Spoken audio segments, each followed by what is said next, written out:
संसार के लोगों से आशा न किया करना। जब कोई न हो अपना तो राधे श्याम कहा करना। ए प्यारे, इस संसार में रहने की विद्या अगर आ जाए तो हमारी मुक्ति हो जाए। संसार में रहना एक विद्या है, उस विद्या को हम ठीक से समझ लें और काम में लाएं तो बेड़ा पार है, ना तो इस संसार में उलझ के मर जाओगे। किसी भी काम में लगो, उस काम को करने की विद्या आनी चाहिए। जैसे कोई रसोई बनाता है पर उसे रसोई बनानी नहीं आती तो रसोई नहीं बनती। अगर उसे रसोई बनानी आती है पर वह रसोई बनाता ही नहीं तो रसोई नहीं बनती। इसलिए किसी भी कार्य में ज्ञान और कर्म दोनों की आवश्यकता है। संसार में रहने की विद्या क्या है, इसको समझना है। जैसे एक मनुष्य है, वो उसके माता है, पिता है, स्त्री है, पुत्र है, भाई भौजाई आदि सब हैं, तो वह उनके साथ केवल उनके हित के लिए ही व्यवहार करें, केवल उनकी सेवा करें, उनको सुख पहुंचाएं और अपने सुख की किंचन मात्र भी इच्छा ना करें। अगर वह अपने सुख की इच्छा करता है तो उसको संसार में रहना आया नहीं। आप अपने कुटुंब में रहते हैं तो कुटुंब की सेवा करते हैं, पर जब बाहर चले जाते हैं तब वहां सेवा नहीं करते, प्रत्युत सेवा लेते हैं। अगर आप घर में रहते हैं तो आप सबकी सेवा करते हैं और घर से बाहर चले जाएं तो आप सेवा लेना प्रारंभ कर देते हैं। अब जैसे हम किसी मार्ग से जा रहे हैं तो हमें कोई मार्ग बता दे, हमारी सहायता कर दे, हमारे को रहने की जगह दे दे, हमें जल पिला दें। अब हम अभी जैसे प्रयागराज में कुंभ लग रहे हैं और उस कुंभ में कितने भाई बहन जाएंगे वहां, और वहां जाने के बाद सबसे पहले तो यह देखेंगे कि रहने की व्यवस्था कहां हो, कितनी सुंदर से सुंदर हो, और वो भी फ्री में हो तो और अच्छा। अब महाराज तीर्थ करने जा रहे हो या सेवा करवाने, राम ही जाने। बोलो सीताराम। तो जब हम मार्ग में जाते हैं तो कोई हमें मार्ग बता दे, हमारी सहायता कर दे, रहने को जगह दे दे, हमें जल पिला दे, हमारे को ऐसा कुछ दे दे जिससे हम अपनी यात्रा ठीक तरह से कर सकें। इस प्रकार सेवा चाहते रहने से हमारा कल्याण नहीं होता। जब हम किसी से कुछ भी नहीं चाहते वहां हम बिल्कुल पराधीन नहीं होते, प्रत्युत स्वाधीन होते हैं। संसार से कुछ भी चाहना अपने आप को पराधीन बनाना है। अपनी चाहना तो रखे नहीं और दूसरों की न्याय युक्त चाहना अपनी शक्ति के अनुसार पूरी कर दें तो हम स्वाधीन हो जाएंगे। अब प्रश्न होता है कि जब हम दूसरों से कुछ नहीं चाहते तो तो फिर उनकी चाहना पूरी क्यों करें? तो इसका उत्तर यह है कि उनको चाहना पूरी करने से अपनी चाहना के त्याग की, अपने चाहत की त्याग की सामर्थ्य आ जाएगी। अगर हम अपनी चाहत पूरी करने में ही लगे रहेंगे तो अपनी चाहत के त्याग की सामर्थ्य नष्ट हो जाएगी और हम सर्वथा पराधीन हो जाएंगे, पतित हो जाएंगे। अगर हम उनकी सेवा करते रहेंगे तो हम स्वतंत्र हो जाएंगे, संसार में रहकर संसार से ऊंचे उठ जाएंगे। इसी को मुक्ति कहते हैं। गीता में भगवान ने कहा कि यहैव तर्जितः सर्गो येषां साम्ये स्थितं मनः। जिनका मन साम्य अवस्था में स्थित हो गया है, उन पुरुषों ने जीवित अवस्था में ही संसार को जीत लिया है। ये साम्यावस्था क्या है? जो भी अनुकूल परिस्थिति मिले उसमें सुख दुख हर्ष शोक ना हो, संसार की मात्र परिस्थिति हमें कभी डिगा ना सके तो हमने विजय प्राप्त कर ली। यदि संसार की अनुकूलता और प्रतिकूलता हमारे असर कर दिया तो हम हार गए महाराज। अनुकूलता और प्रतिकूलता हमारे असर कब नहीं करेगी, हमारे ऊपर कब असर नहीं करेगी? जब हम संसार में अपने लिए नहीं रहेंगे। संसार के लिए ही संसार में रहेंगे। इस प्रकार रहने से हम संसार से ऊंचे उठ जाएंगे। हमारे माता पिता हैं तो हम माता पिता की सेवा करें और उनसे कोई चाह ना रखें। उनसे चाहना क्यों नहीं रखें? क्योंकि उनका दिया हुआ ही शरीर है, सामर्थ्य है। हमें जो कुछ मिला है उन लोगों से ही मिला है।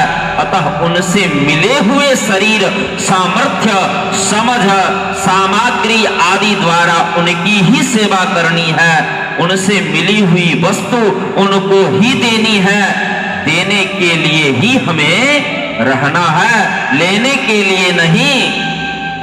उनके लिए ही रहना है, अपने लिए नहीं। अगर हम अपने लिए नहीं रहेंगे तो वे हमारे साथ अच्छा व्यवहार करें अथवा बुरा व्यवहार करें, उसका हमारे ऊपर असर नहीं पड़ेगा। उनकी सेवा कैसे हो जाए, उनको सुख कैसे पहुंचे, उनको आराम कैसे पहुंचे, उनका भला कैसे हो, उनका उद्धार कैसे हो, उनका कल्याण कैसे हो, केवल यही भाव रखना है। अब प्रश्न होता है कि ऐसा करने से हम तो दुखी हो जाएंगे? नहीं, हम दुखी तभी होंगे जब उनसे कुछ चाहेंगे और वे नहीं करेंगे। हम उनसे कुछ चाहते ही नहीं तो हम दुखी कैसे होंगे? हम तो केवल उनके सुख के लिए, उनके आराम के लिए ही रहते हैं। उनको सुख पहुंचाना ही हमारा काम है। तो कहेंगे अगर वे हमें दुख पहुंचाए तो क्या होगा? तो प्यारे, हमें दुख पहुंचाए तो हमारा बहुत जल्दी कल्याण होगा। जिसकी सेवा हम दिन रात कर रहे हैं, जिनके हित की कामना हम दिन रात कर रहे हैं, जिनके कल्याण की कामना दिन रात हम कर रहे हैं, जिनकी सेवा में दिन रात हम एक किए हो, और वो यदि हमें उस सेवा करने के बदले हमें दुख देते हैं तो इससे हमें दुगुना लाभ होगा। क्या? एक तो निष्काम भाव से उनकी सेवा करने से त्याग होगा, और दूसरा वे हमें दुख देंगे तो हमारे पाप नष्ट होंगे, जिससे हमारा अंतःकरण शुद्ध होगा। तात्पर्य यह है कि वे हमें दुख देंगे तो अंतःकरण की पुरानी अशुद्धि मिट जाएगी, और हम निष्काम भाव से उनकी सेवा करेंगे तो अंतःकरण में नई अशुद्धि नहीं आएगी। इसलिए उनको सुख कैसे पहुंचे, इसके लिए संसार में रहना है। अपने लिए कुछ चाहना हमारा कर्तव्य नहीं, हमारा कर्तव्य तो उनकी इच्छा पूरी करना है। उनकी चाहना, उनकी इच्छा पूरी करना।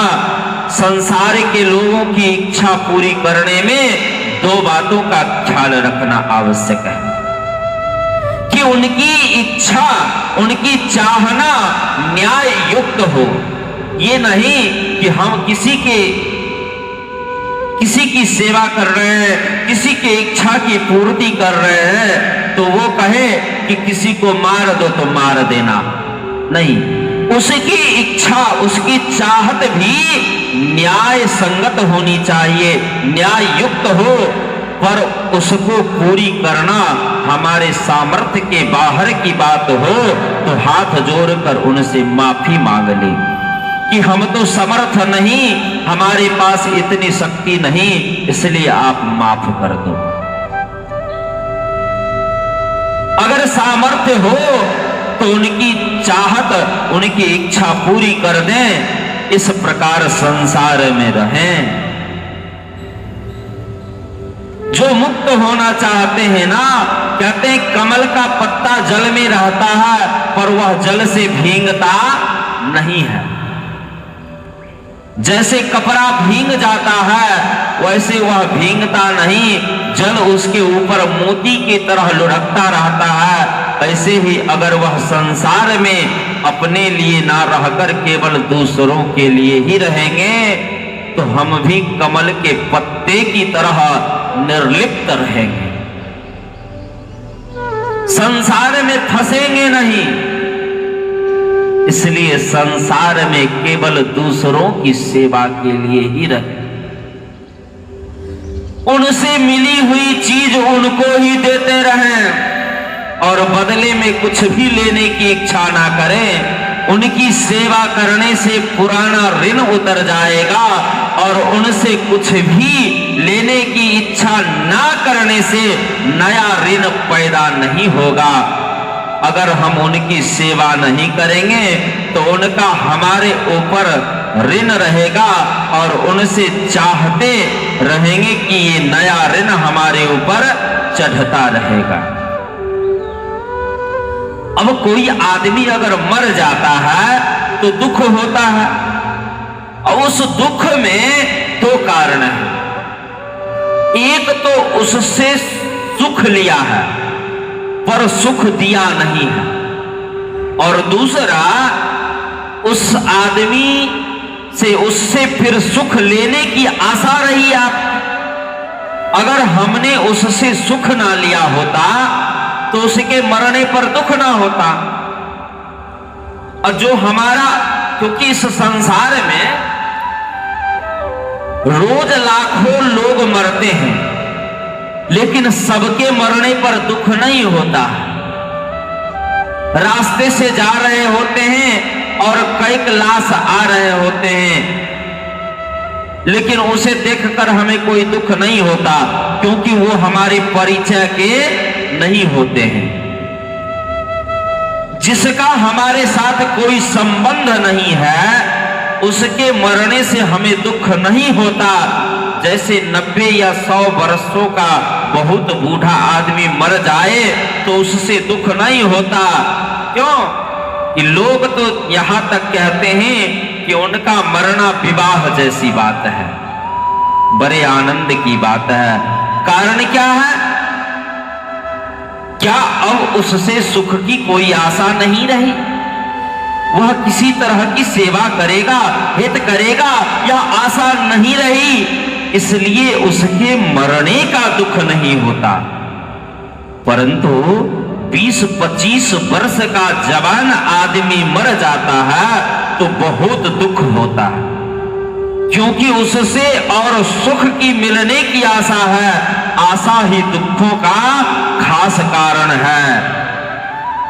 आशा ही परमम दुखम नैराश्यम परमम सुखम। आशा ही इस संसार में दुख का कारण है। उससे आशा ना रखकर उसकी आशा पूर्ण करने की चेष्टा करें। किसी से कुछ लेने की चेष्टा ना करें, सदैव देने की चेष्टा करें, जिससे कि ऋण ना चढ़ जाए आप पर। जैसे कहते हैं कि किसी से आशा ना रखने से उसके मरने का दुख नहीं होगा।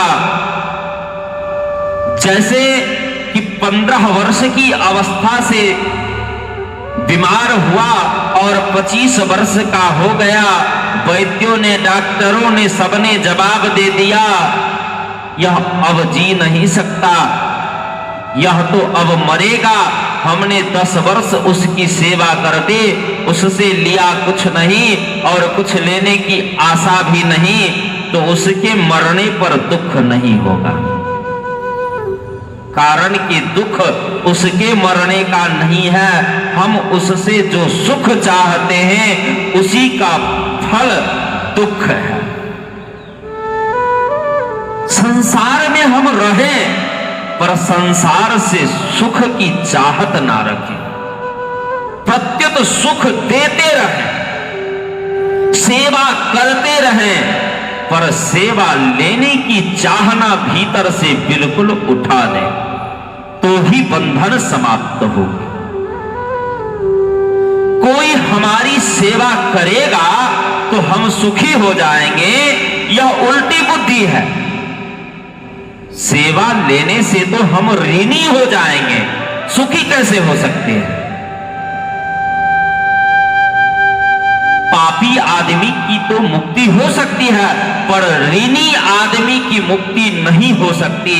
पापी आदमी अपने पाप का प्रायश्चित कर लेगा अथवा उसका फल भोग लेगा तो वह पाप से मुक्त हो जाएगा, परंतु दूसरे से ऋण लेने वाला अथवा दूसरे का अपराध करने वाले की मुक्ति तभी होगी जब दूसरा उसे माफ कर दे। इसलिए जब तक हम संसार के ऋणी रहेंगे तब तक हमारी मुक्ति नहीं होगी प्यारे। जिनसे हमने सेवा ली, जो हमारे सेवा चाहते हैं, उनकी निष्काम भाव से सेवा करते हैं तो हम पूर्ण हो जाएंगे।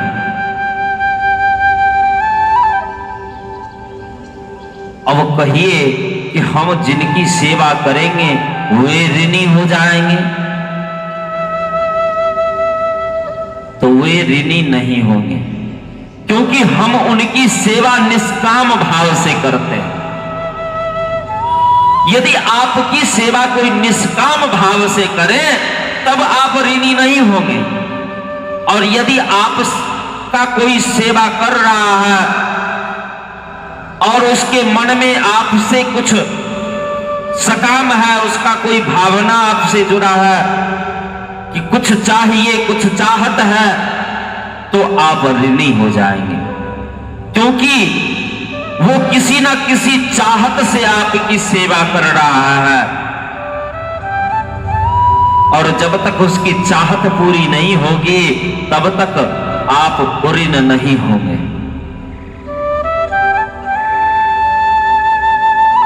इसलिए दूसरी बात यह है कि प्राप्त वस्तु को हम अपनी नहीं मानते, प्रत्युत उन्हीं की मानकर उनकी सेवा में लगाते हैं, तो वो ऋणी कैसे बनेंगे? सेवा करने से तो ऋणी बनेंगे नहीं और हम उऋण हो जाएंगे महाराज, मुक्त हो जाएंगे। अच्छा, कोई दुकानदार अपनी दुकान उठाना चाहता है तो वह क्या करे? दूसरों से जितना लिया है वह सब दे दे, और उसने जिसको दिया है वह अगर वापस दे दे तो ठीक, नहीं तो छोड़ दे। ऐसा करने से दुकान उठ जाएगी। अगर वह दिया हुआ पूरा का पूरा वापस लेना चाहेगा तो दुकान उठेगी नहीं, क्योंकि उसको लेने के लिए कुछ नया माल देना पड़ेगा, नया सामान देना पड़ेगा। इस तरह हमारा उससे लेना बाकी रहता ही रहेगा। अतः जब तक हम लेना नहीं छोड़ेंगे तब तक दुकान नहीं उठ सकती। ऐसे ही जब तक हम संसार से लेना नहीं छोड़ेंगे तब तक हम उऋण नहीं हो सकते, हम मुक्त नहीं हो सकते प्यारे। इसलिए लेने का खाता ही उठा दे और सबको देना ही देना शुरू कर दें, क्योंकि संसार के लोगों से आसान किया करना। जब तक आप संसार के लोग से आशा करते हैं तभी तक आप दुखी हैं।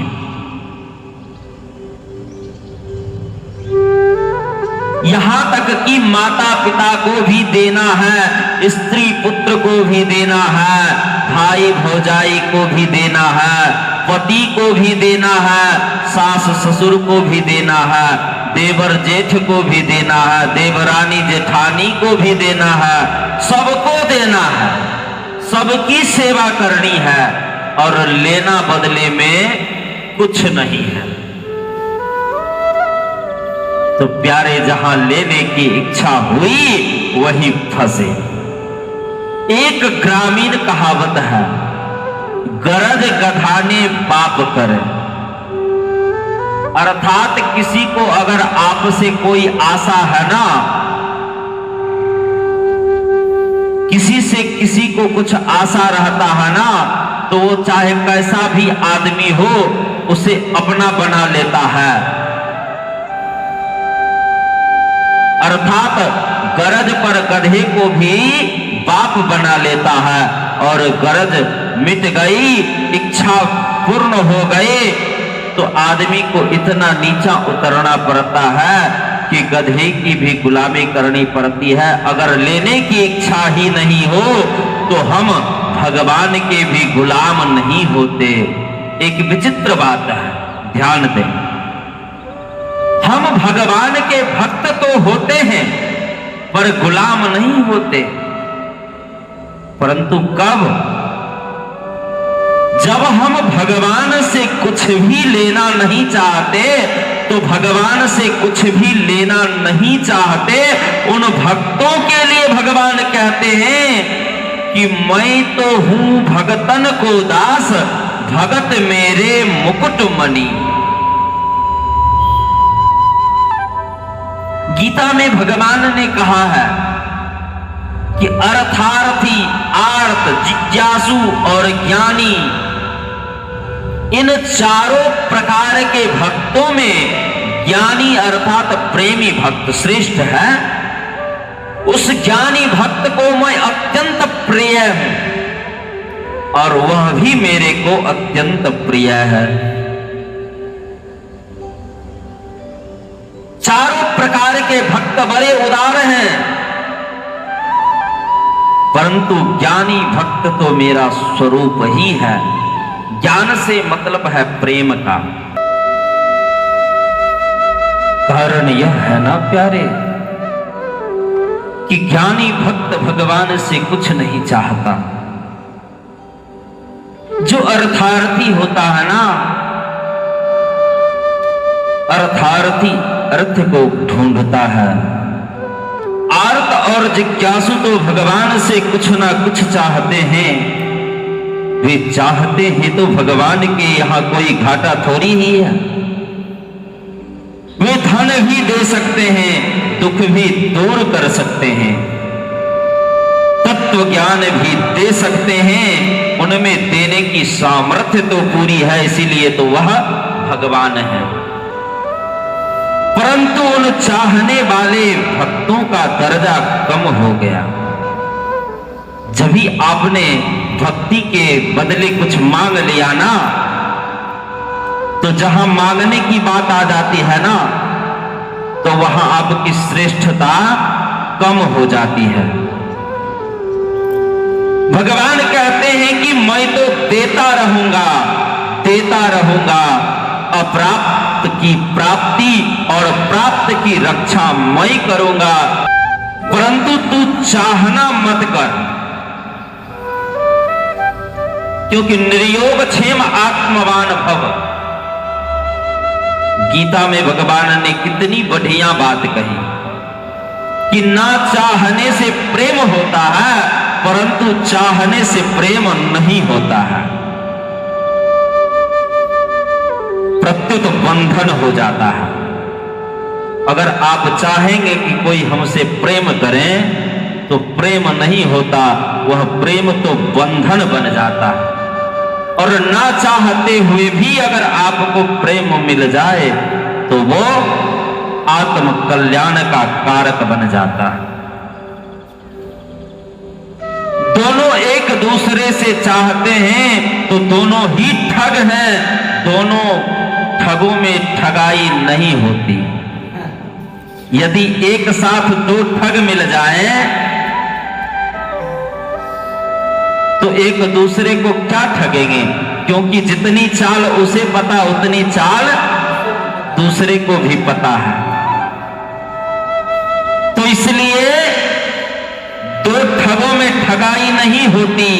संसार से चाहना मानो ठगाई में जाना है, इसलिए चाह का त्याग करके सेवा करनी चाहिए। यही संसार में रहने का उत्तम और श्रेष्ठ तरीका है। आप सब अपने घरों में ऐसे रहो जैसे कोई मुसाफिर रहता है। जैसे कोई सज्जन मुसाफिर आ जाता है और रात्रि भर रहता है, वह कहता है कि भाई तुम सब भोजन कर लो, जो बचे वह मैं पालूंगा। तुम सब अपनी, जैसे कि आपके यहां कोई अतिथि आ जाए रात में बिना कहे, और अतिथि का मतलब भी जान लीजिए, जिसके आने की तिथि निश्चित ना हो उसे अतिथि कहते हैं। तो ऐसे अगर कोई आ जाता है अनभिज्ञ लोग, तो क्या कहते हैं कि भाई आप सब खा लीजिएगा, कुछ अगर मेरे लिए भी बच जाए तो मुझे भी कुछ पवा देना। तो तुम सब अपनी अपनी जगह रह जाओ, फालतू जगह यदि कोई कोना है तो मुझे भी दे देना, वहां मैं सो जाऊंगा। किसी तरह मैं रात का निर्वाह कर लूंगा। परंतु रात्रि में यदि आग लग जाए, चोर डाकू आ जाए, कोई आफत आ जाए, बीमारी आ जाए, तो वह सबसे आगे होकर सहायता करता है, क्योंकि उसका भाव यह रहता है कि मैंने इसका अन्न खाया है, जल पिया है, तो इनके यहाँ विश्राम किया है, इसलिए इनकी सेवा करना, इनकी सहायता करना मेरा काम है। अगर वह मुसाफिर काम तो पूरा करे पर ले कुछ नहीं तो वह बंधेगा नहीं, सुबह होते ही चल देगा। अगर वह लेने की इच्छा रखे तो वह बंध जाएगा। इसलिए हे प्यारे, सेवा करो। जो थोड़ा अन्न जल लेना है वह भी सेवा करने के लिए लेना है, क्योंकि शरीर माध्यम खलु धर्म साधनम, शरीर रहेगा तो धर्म का साधन करते रहोगे। इसलिए धर्म की जिज्ञासा से, सेवा की लालसा से ही शरीर का भी पोषण करना चाहिए। क्योंकि अन्न जल नहीं लेंगे तो सेवा कैसे कर पाएंगे, फिर शरीर ही नहीं बचेगी। एक वृद्ध संत थे, वह कहा करते थे कि संसार में रबर की गेंद की तरह रहना चाहिए, मिट्टी के ढेले की तरह कभी नहीं रहना चाहिए। क्योंकि गेंद फुदकती रहती है, जो रबर की गेंद होती है वो, उसको अगर आप पटकेंगे तो वो फुदकती रहेगी, फूटेगी नहीं। और यदि आप ढेले के तरह रहेंगे तो ढेला को जैसे बजारिएगा ना नीचे में, तो वह फूट करके बिखर जाता है। इसलिए अगर मनुष्य संसार में सेवा करने के लिए ही रहे, अपने लिए नहीं रहे, तो वह संसार में चिपकेगा नहीं, वह रबर के गेंद के तरह उछलता रहेगा, वह सदैव वह चमकता रहेगा और मुक्त हो जाएगा। यही संसार में रहने की परम अलौकिक विद्या है। तो हे प्यारे, बोलो ना राधे राधे।